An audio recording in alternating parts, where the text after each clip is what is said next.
Thank you, Phil.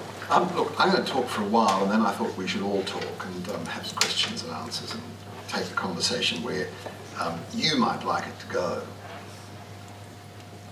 One afternoon in May of 2008, I was quietly trying to avoid work at the Sydney Morning Herald, which is something we all do there as best we can. And somebody came by my desk and said, Talkback Radio's gone completely berserk this afternoon about the Bill Henson exhibition, which is opening that night at the gallery, at the commercial gallery in Sydney, the Rosalind Oxley Gallery.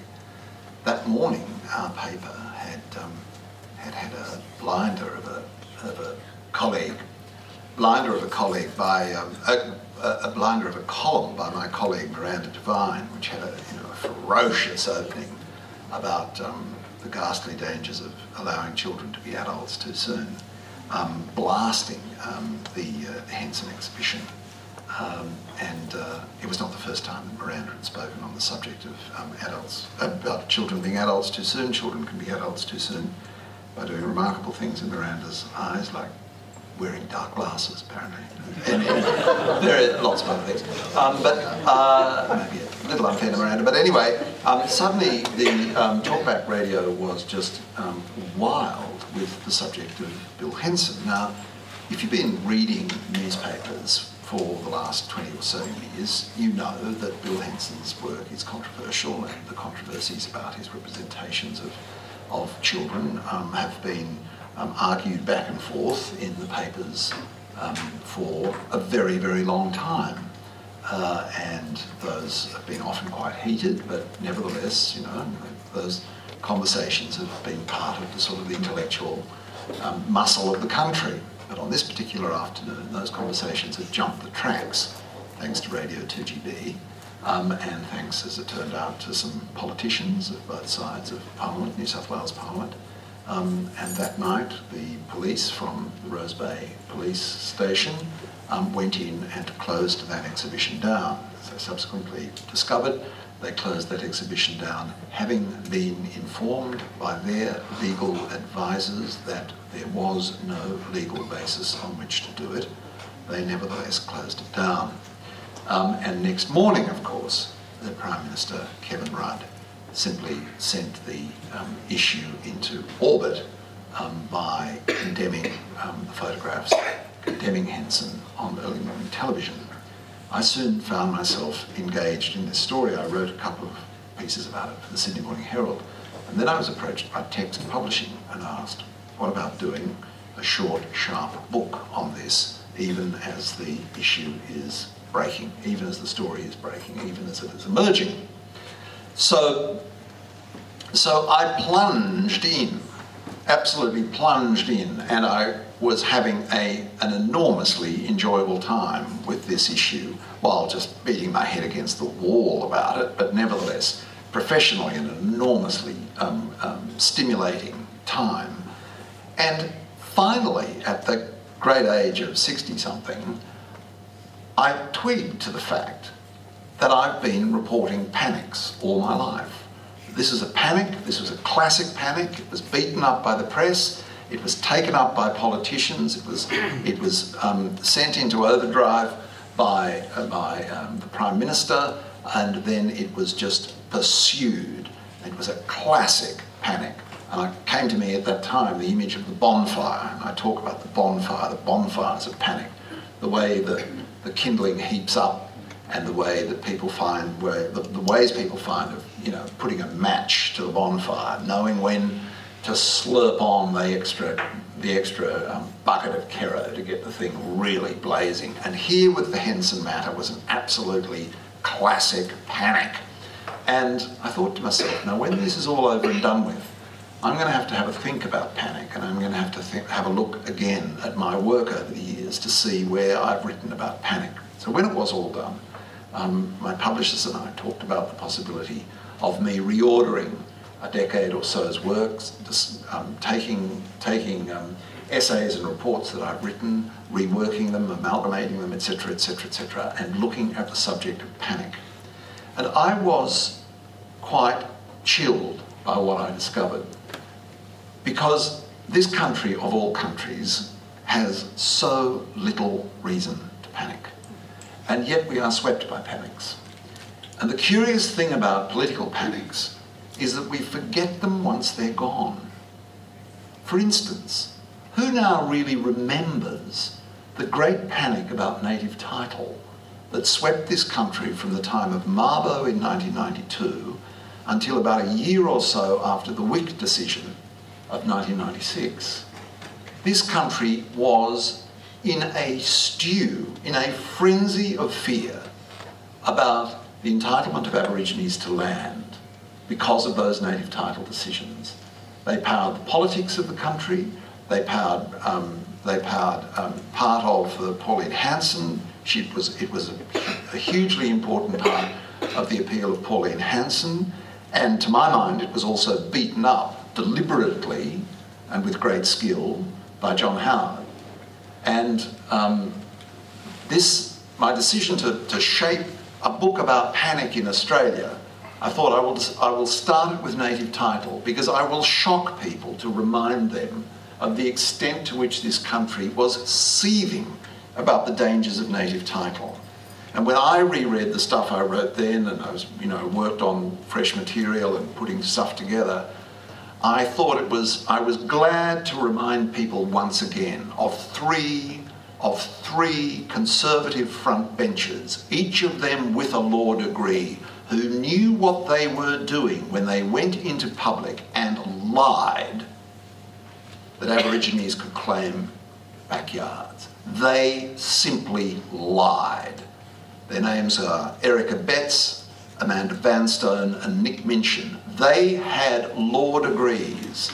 They had no excuse whatever for promoting the false claim that freehold backyards might be vulnerable to native title claim. I'm not the only person who says that, of course. The High Court has said it again and again and again and again. And at that time, a wonderful bunch of QCs and senior barristers in this city, about 40 or 50 of them, put their names to the shortest, punchiest, best letter ever published by the Sydney Morning Herald to claim that backyards can be seized under native title is a lie, full stop, followed by the names of all of those QCs. I thought it was time to, and look, whenever I mention the name Erica Betts, I have to make something very, very clear. No one is responsible for the bad behaviour or the political opinions of their uncles. The fact that Eric's uncle ran Paris for the Nazis is not his fault. Otto Abetz was a very civilised Nazi, and he did a great deal to preserve Paris in those years. And I will defend Eric from those cheap allegations that he is somehow smeared by the fact that his uncle was a principal, was a leading Nazi during the war and the governor of Paris for all those years. It's simply not fair. Eric has only to answer for what he's done in Tasmania. And cuddly Amanda Vanstone put her name to that lie, and Nick Minchin, no doubt, without a flicker of regret, put his name to that lie. So this book begins with native title, and now disappeared panic. People say to me, what damage do panics do? And I say, well, look, think of it this way. Let's have a look at the panics that have disappeared and the way in which they've transformed Australian society. Many of us in this room grew up in the midst of an old panic about Roman Catholics. And this was a society divided bitterly between Protestants and Catholics. And that was a panic. It was a panic about the papists. Went back a very long way, and it's entirely disappeared. And the disappearance of that panic has transformed this country to a better place. I myself am the happy beneficiary of the disappearance, except in some religious circles, of another great and ancient panic, the ancient panic about homosexuals. That has essentially disappeared from this country, except for Cardinal Pell, Bishop Jensen, Brigadier General, retired, whatever his name is, from the Australian Christian movement, a range of imams and one or two Jewish leaders. Apart from them, this country has transformed itself in the last 30 years on its attitude to Aborigines, the panic, to homosexuals. The panic has disappeared. It certainly made my life a lot better. It's made a lot of people's lives a lot better. It is good to, but I nevertheless do honour the efforts of people like Cardinal Pell in here, who has maintained another strange panic in Australia, which is a panic about human rights protections, a panic which is now only being promoted by News Limited newspapers, some church leaders, and some Liberal Party politicians. In the last 50 years, Australia is now, as you know, the only democracy in the world that has no national system of rights protections, no rights protections that you and I, as citizens, can actually go to court and enforce. That unique position is the result of the Liberal Party, but also largely at the moment, I mean, the principal enemy of those rights and keeping a bit of a panic. I mean, how can judges be trusted with these issues? That's principally being promoted by some church leaders. The principal one of those is Cardinal Pell. The principal purpose is to make sure that the secularist mindset, as he calls it, is not there to decide questions of life, liberty, etc., etc. And it is the outer defence to the absolutely, in their mind, crucial business of maintaining their privileged exemptions to anti-discrimination laws, which allow the churches not to hire people like me or to fire them if they find we're gardeners in their hospitals. Those anti-discrimination provisions, which are available in the Commonwealth and in all states except Tasmania, are absolutely brutally defended by church leaders, even though most Australians think the notion of it is bizarre. And they're supported by the Federal Labor Party. And it's not just to keep poofters from being gardeners in hospitals, but it's also to make sure that adulterers, people living in de facto relationships, divorcees, lesbians and transsexuals also can't be employed by or can be fired by church bodies. Churches are actually the largest private employers in Australia, so this is not a boutique issue. And I'm always amused to see that the Labor Party supporting these arguments, which they do, it's absolutely supported by the Labor Party, because what they're saying is that a woman like the Prime Minister cannot be employed, say, as a receptionist in a Catholic old people's home because she's living in a de facto relationship. Now, you find, those laws are there, they're the last laws that really, really impinge on the lives of people like me. Gay marriage is a side issue compared to these laws as a practical issue. They are heavily defended by the churches in a society which no longer panics about homosexuality or people living in sin or people getting divorces. And the outer rim of defence of those privileges is to undermine the campaigns for bills of rights in this country. So that's the source of the Bill of Rights panic. Anyway, so I found that this looking at panic did cross a number of things that have interested me for a very long time. And I became very interested in those panics that have died out, as I say, those panics that blaze up like bonfires and then go. And we're left rather like the morning after cracker night, wandering around the great white circle of ash that the bonfire has left behind, and looking in and thinking, did that really happen last night? Wonder what's left in the ashes, and kind of quickly forgetting it. But then there are also the enduring panics.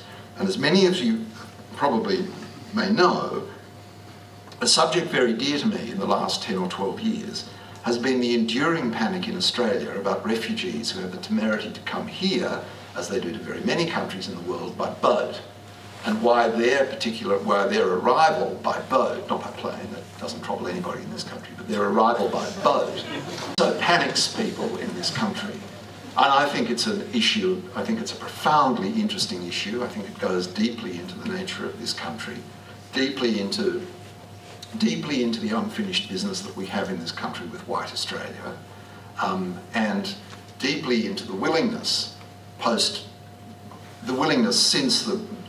since John Howard's time, the willingness on all sides of politics actually to bring back into domestic politics the deliberate provocation of fears about race, the deliberate beating up of race panics. This is something that many of us had thought had disappeared from national politics. And in the 1980s, when John Howard made some very mild remarks about slowing down Chinese immigration, they nearly destroyed him, those remarks. But a decade later, he brought back into national politics things much subtler and nastier than that. And one of those was the response that he revved up to boat people. Now, I wrote a book with my colleague and dear friend Marion Wilkinson many years ago about the 2001 boat people panic. And I have not really I haven't revisited the Tampa in this edition, but I have ended the collection with a long reflection about the attitude of Australians to boat people and the ways in which those attitudes have been manipulated since that extraordinary morning in 1976, when a little boat called the Kiang Gang, with 5 Vietnamese on board, reached Darwin Harbour with the aid of a school atlas and a small compass, and turned themselves in to immigration authorities. That was the first refugee boat to arrive in Australia, and that set off what has essentially been the panic about the boats. That is an enduring, defining panic in Australia, one that is being ruthlessly promoted at the moment well, in particular by the conservative side of politics.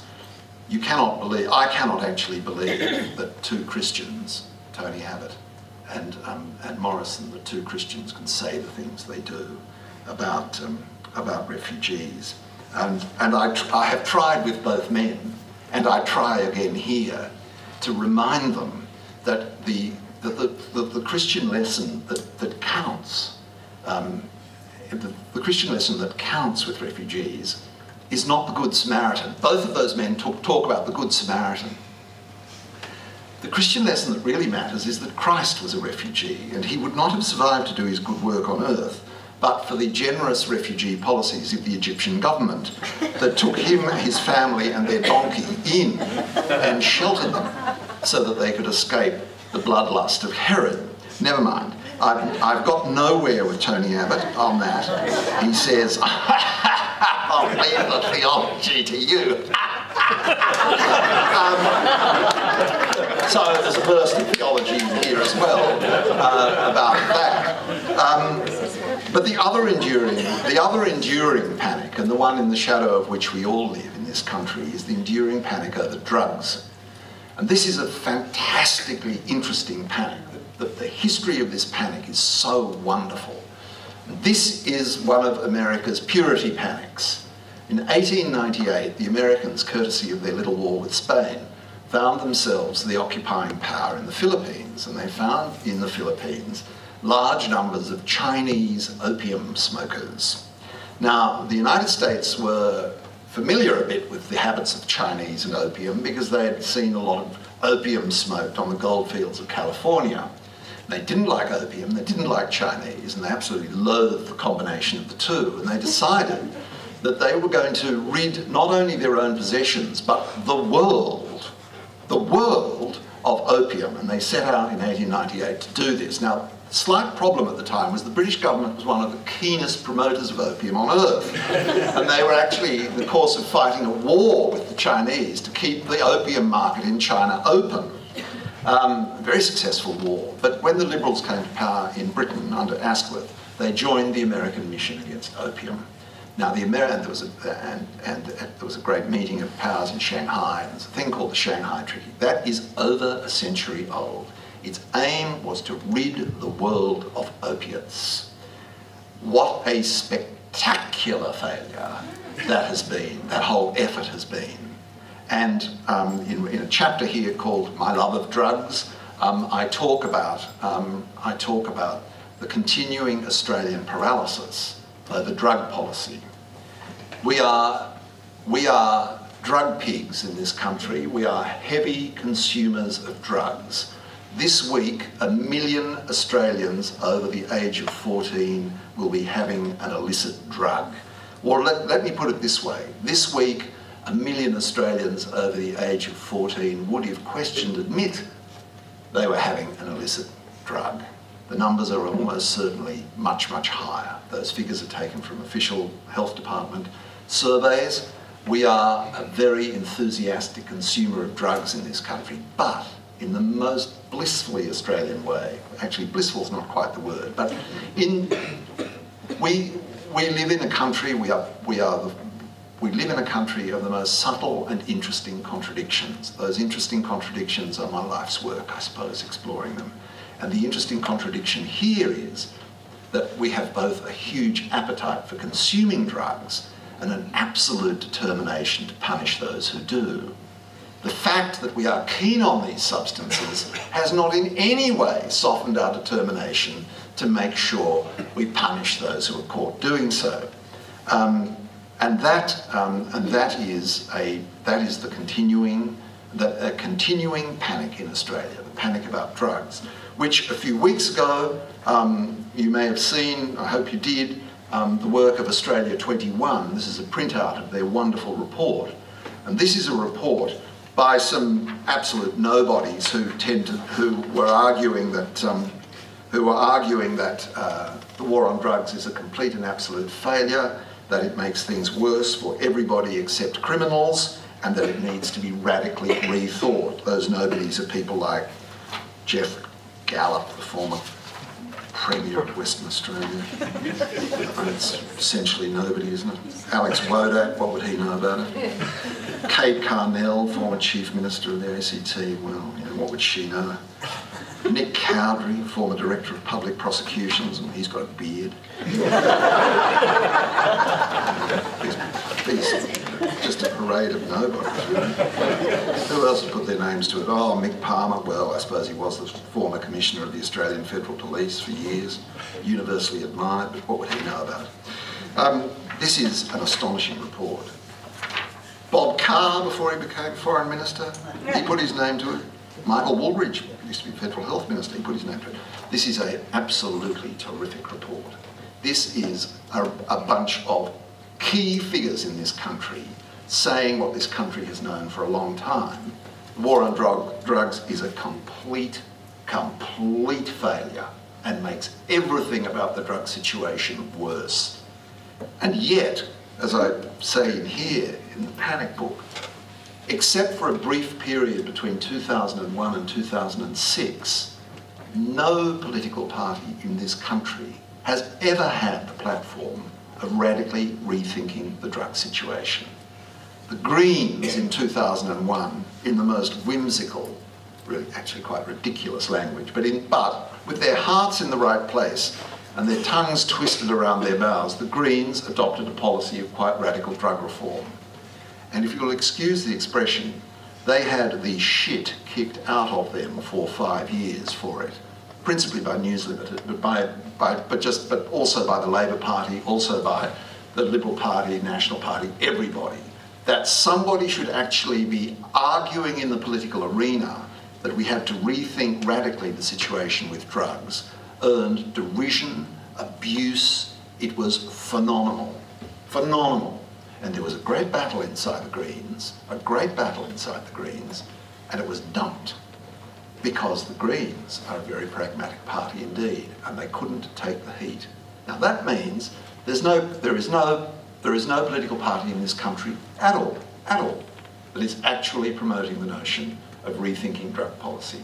And the point of Australia 21 was to try to get people to realise that we have to do this. We actually have to do this. But we can't, of course, unless we do something about the panic about drugs that makes it impossible to discuss this subject calmly and usefully in our community. It gets back to panic. My love of drugs is one of the key chapters of this book where I try to write about that issue.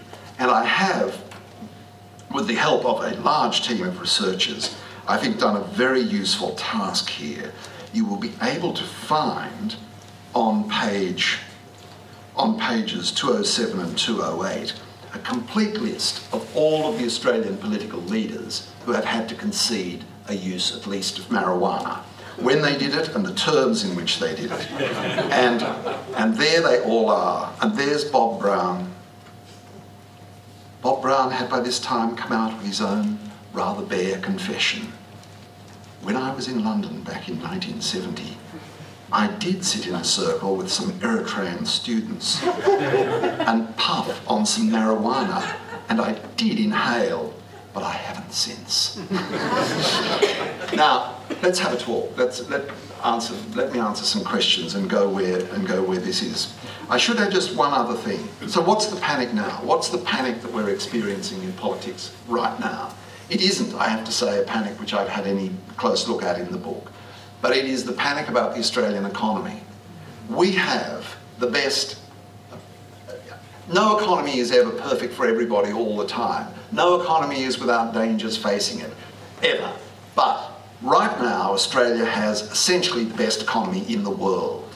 And yet, by extraordinarily skilled, and I don't mock him for this, extraordinarily skilled political footwork, the opposition has managed to convince Australians that the economy is on the brink of collapse. And the figures show, poll after poll after poll, that the opposition is infinitely more trusted to handle the economy than the government. And yet we are in a kind of economic paradise. Now that is done through the skillful manipulation of panic. It's not done by rational argument, it's not done by clear assessment, it's done by fear. It's done by fear and panic. The fear of what the carbon tax will do, the fear of what the future holds, the fear that the mining companies might take all of that iron ore and go and mine it somewhere else.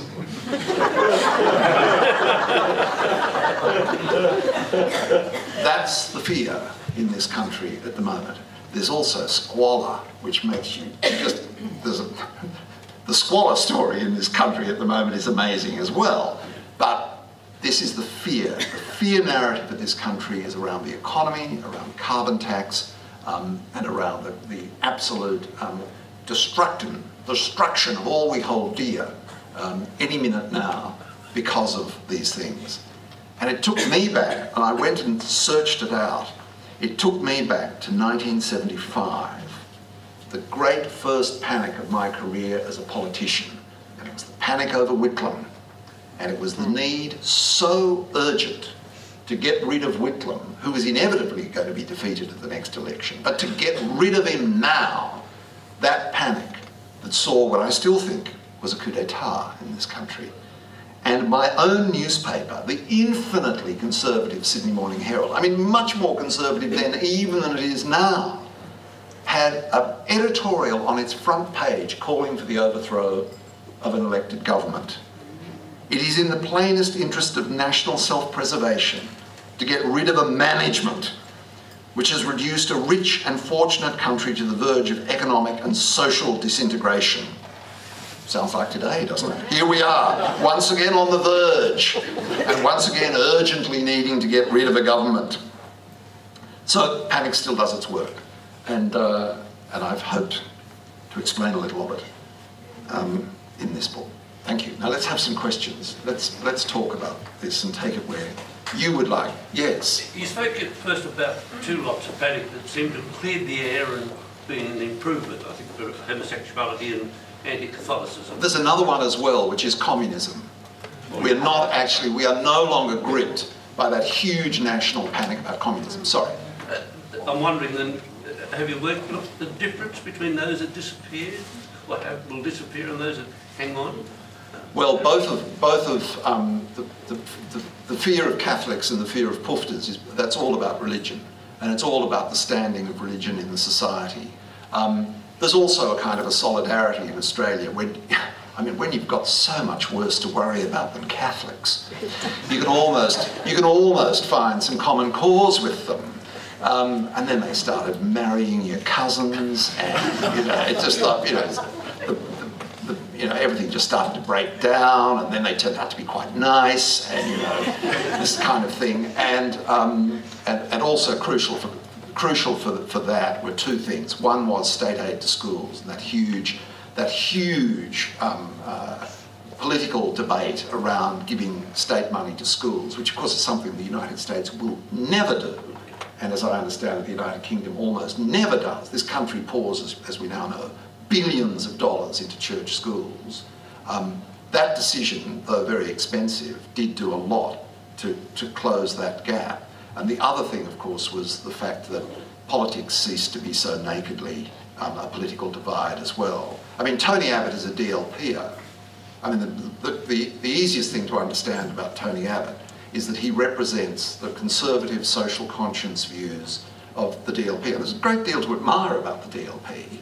And those people left Labor and they've all moved across to the Liberal Party now. And John Howard's cabinet contained, a number of prominent Catholic figures who would once never have been anywhere but the Labor Party. So all of those helped to break down that great divide. And science did a lot of homosexuality. So the panic thing itself didn't do that. I thought you might have been suggesting that it was a cleansing thing sometimes. No, I don't think panics are cleansing at all. I don't think they're cleansing at all. They leave behind victims, confusion, ridiculous laws. I mean, obviously one of the things I look at in this book is the panic over terrorism in the middle of the last decade. The wreckage they leave behind is terrible. They're not cleansing at all. It's another thing about panics, though. They never really work unless there's something there. You've got to have something there. You can't beat up a panic out of absolutely nothing. And clearly the panic over terrorism had at its heart something that mattered a great deal. But the panic is to beat it completely out of proportion and then to manipulate those fears, usually for power. I mean, nearly every panic is about power. Its outcome, the underlying argument of panic is give the goodies more power to deal with this. But it's not a cleansing fire. No, it's a wrecker. It's a wrecker. Not unique to this country, of course. I'm not for a moment saying it's unique to this country. David, I had a thought that when you were talking about the boat people, that might have tapped into our past of the yellow peril. Oh, of course. That sort of comes into it, yeah. Of course, at the expense of going on for the next 3 hours, let me say really briefly, that just look at the timeline. Australia notionally got rid of white Australia under Whitlam. Whitlam sort of dismantled the last formal structures of white Australia. But it was under Fraser, only kind of months afterwards, that first boat arrived that I talked about. And Australia had to face, for the first time, the possibility that all of its old fears of coloured people in little boats would come true. And at that point, the Australian politicians made an impossible pledge to the Australian people, which they are still trying to fulfil. At that point, they said, we will stop all the boats.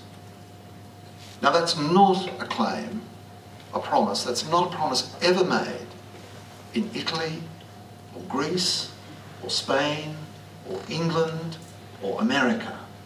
There is no country that I know of, no democracy I know of on earth that makes that promise to its people, that we will stop all the refugee boats. They don't. They understand that that's what life's like, that's what the world's like. But the expectation that we can stop them all is to my mind, the surviving expression of the fears that drove white Australia, that made us a federation. We wouldn't be a federation except that we were scared shitless of the Chinese. That made us a country. Do you think New South Wales and Victoria and Queensland and Western Australia would have settled their differences sufficiently to become a single nation, but for the fact that they wanted an absolutely coherent immigration policy? That's what federation was very largely about. Because previously, New South Wales couldn't keep out people who landed in Adelaide and came overland. That was the problem. That was the problem. You could have really tough laws in New South Wales, but unless everyone had laws just as tough, you couldn't close your borders. And that's very largely what federation was about. So an absolutely wonderful outcome came out of dark fears. And that can happen sometimes. But but the sort of child of that, or grandchild, or great-grandchild of that, is the continuing fears and the way in which they are addressed politically over the boats. That's what happens. If they were full of Scottish crofters, they would not be held on Christmas Island. If they were full of Scottish crofters, the people who are having mental breakdowns would get medical treatment. If they were full of Scottish crofters, they would not be in mandatory detention. It's race. Yeah. Yes? I'll just propose to you two different scenarios of what you just described. Yeah. Because the yellow peril fear was always there, it's true. But the drivers for federation were also sourced from other areas. Oh, of course. It wasn't One of them was the concern by the British government of the rise of Japan and the need to bring together its colonies and formulate Australia so that it be a bulwark to the rise of Japan.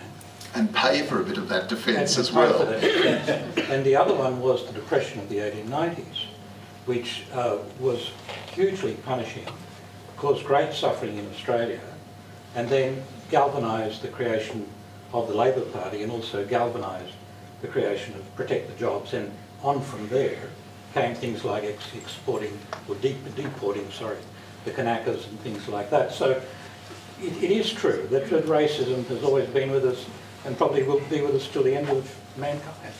But there are other drivers that feed into this. Oh, yes. And on that point, and I think that, look, I sympathise completely with the theme of your book, but I think that the risk in it, which is more a risk for you than for us, the risk is to draw too narrow a historical parallel, because a lot of these panics are based upon some very serious unresolved issues, as you say. For example, I'd suggest to you that the Henley saga, and I read your book. The Hanson.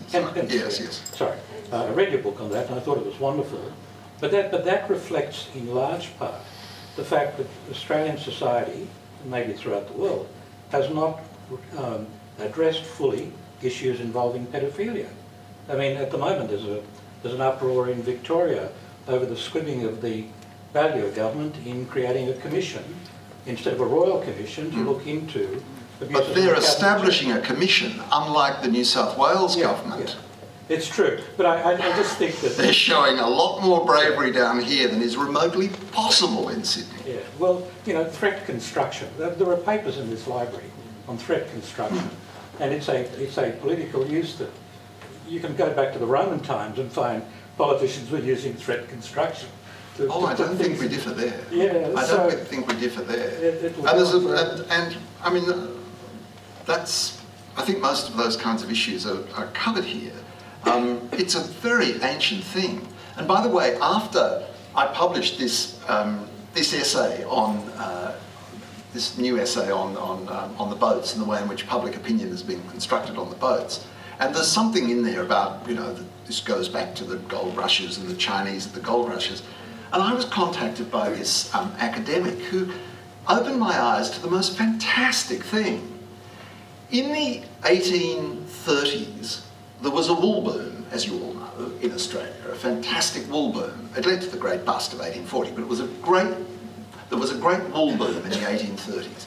And at this stage, the supply of convicts was drying up, and convicts were useless as shepherds anyway. And so the question was, where could Australia get the labour it needed for the wool boom? The answer, according to a number of big landowners in Australia, was Bengal. And that we would have here an indentured labour system of a kind that eventually evolved to service the Fiji sugar industry and the Natal sugar industry in South Africa.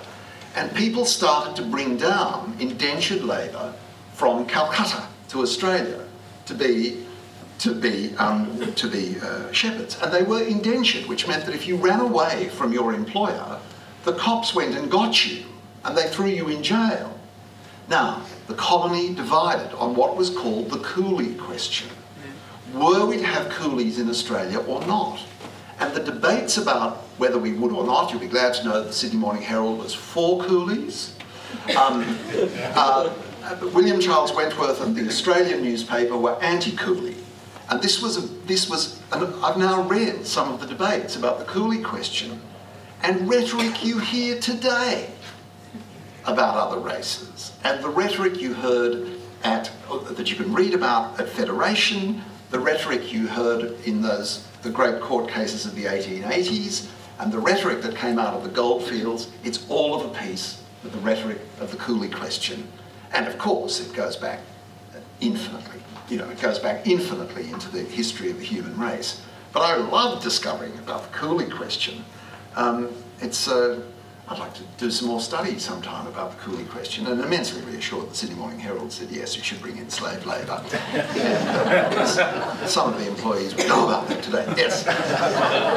There. The role of the media and your colleagues in publishing these statements that aren't true, and I beg your pardon, Mr. Halstead?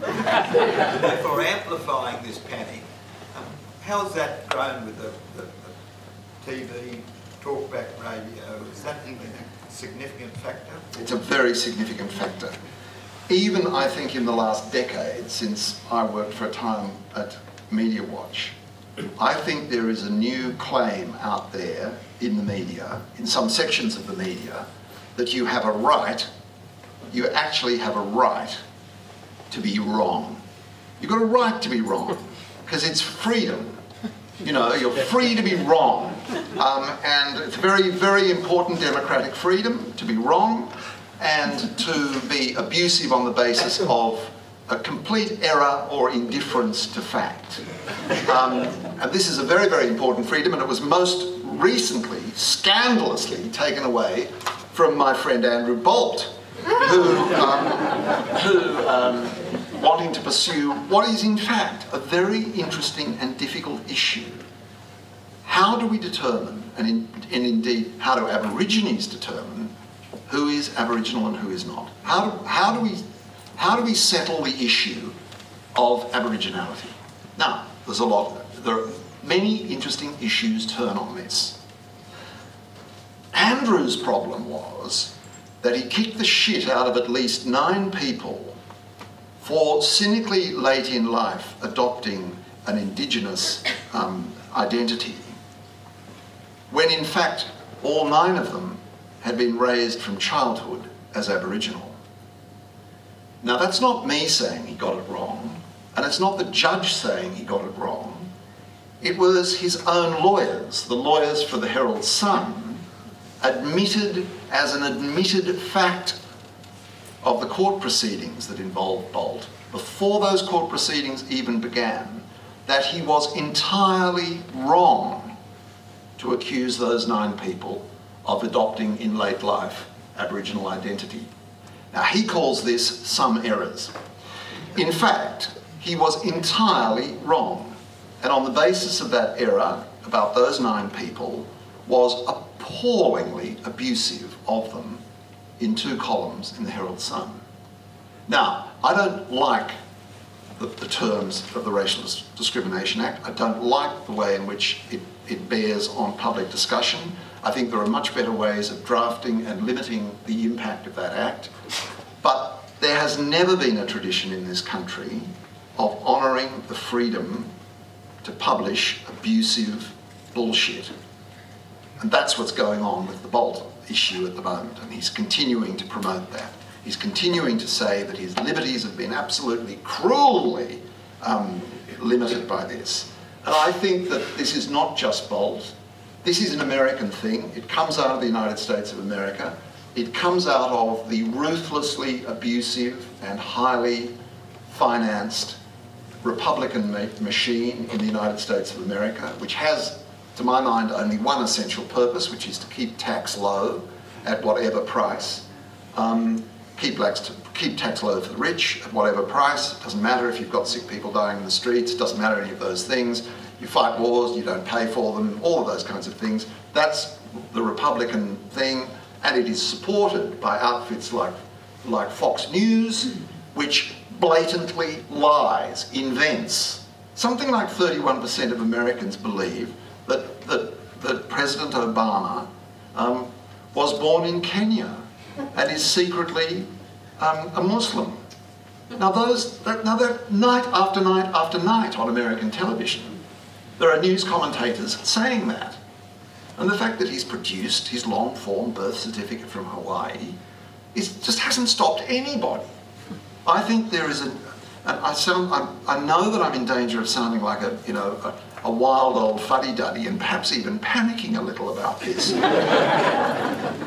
But there is loose in the public sphere at the moment a quite extraordinary claim that you have a right to be completely and utterly wrong as an expression of some sort of freedom. And now, I mean, people can be as wrong as they like, but there is also another aspect to that, which is a tradition of abusive speech that is growing up in this country, which is based on complete rubbish. Now, I hate sort of saying that because I'm also, as a journalist, very, very concerned about the limits on useful public discussion brought by the defamation laws, and that still, that still continues. I wish we could publish some of the things we know at the Herald.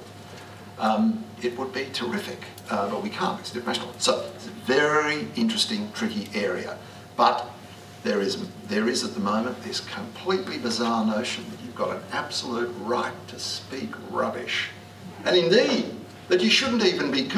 It shouldn't even be pointed out that you're speaking rubbish. That there are columnists in the Australian that every now and again write one of my favourite kinds of column, which is that to criticise them, to point out their errors, is actually anti-free speech because it's trying to silence them. So the arguments on all of this kind of thing is shifting in the most interesting ways at the moment. Very, very interesting. And I shall be following them with great interest over the next few years. It's a subject I want to do a lot more about. We have time for one more. One more. Okay.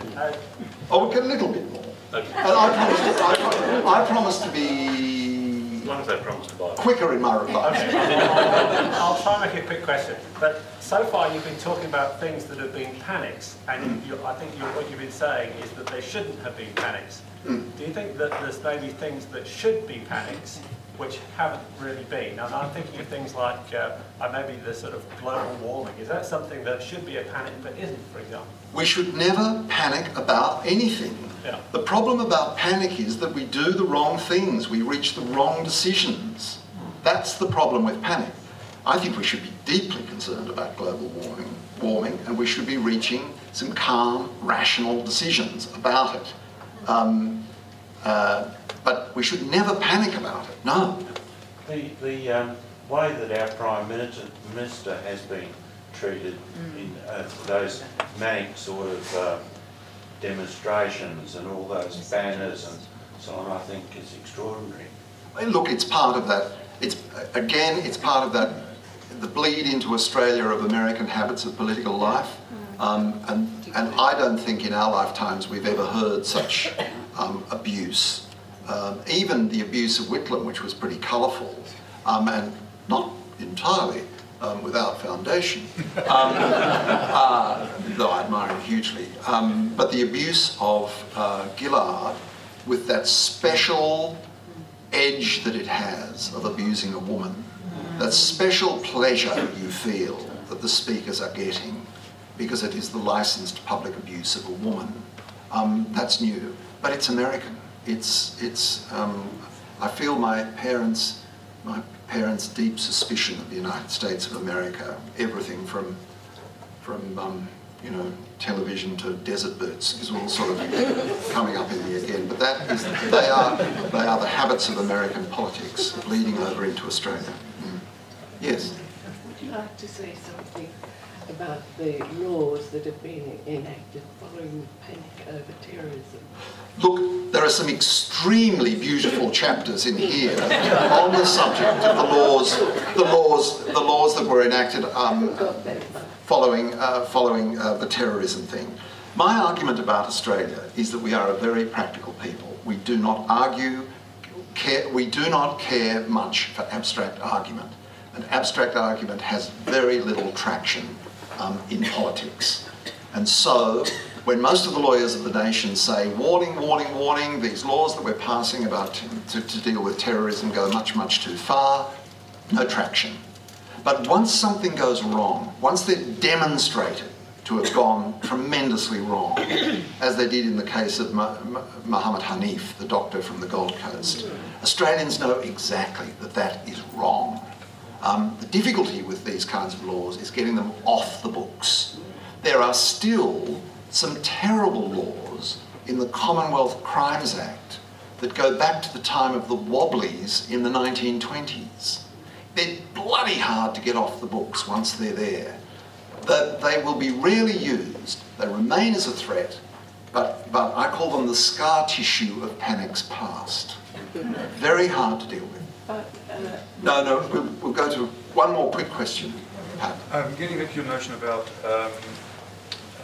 the right to be wrong, how much do you think that is associated with the notion of choice trumping anything else? The idea of choice being the ultimate raison d'etre for everything, you know? Choice trumping equity, for instance. No. Look, I don't think it's about that at all. I think it's about abusive speech. It is about making up things about people and setting out to destroy them on the basis of fictions. And that's very much a part of the political life of the United States. It's become a bit of a part of the political life of this country. Don't care for it very much. I think we need to keep a clear eye on it. Talkback radio, some political leaders are into it in a big way. We just need to keep an eye on it. I think Australians are actually not bad judges of it. I don't think Australians like this abuse of political leaders at all. And surveys indicate that we are really, really unhappy with the current state of national politics, of the bickering and the nastiness and the pettiness of it upsets Australians. But they'll nevertheless be shortly given an opportunity to make a choice on the basis of what they know from all of that. But we are, Australia is not enjoying politics at the moment, one bit. We are not enjoying it. We tell us that. Okay, one more. One more. I'm just wondering we started whether you think Australians have a different way of dealing with the panic makers. For example, with the Tampa affair and the children overboard, it was found out that it was very much something that was made and was constructed. But yeah, a lie, you mean? Yeah. Well, no, it was a mistake. Yeah.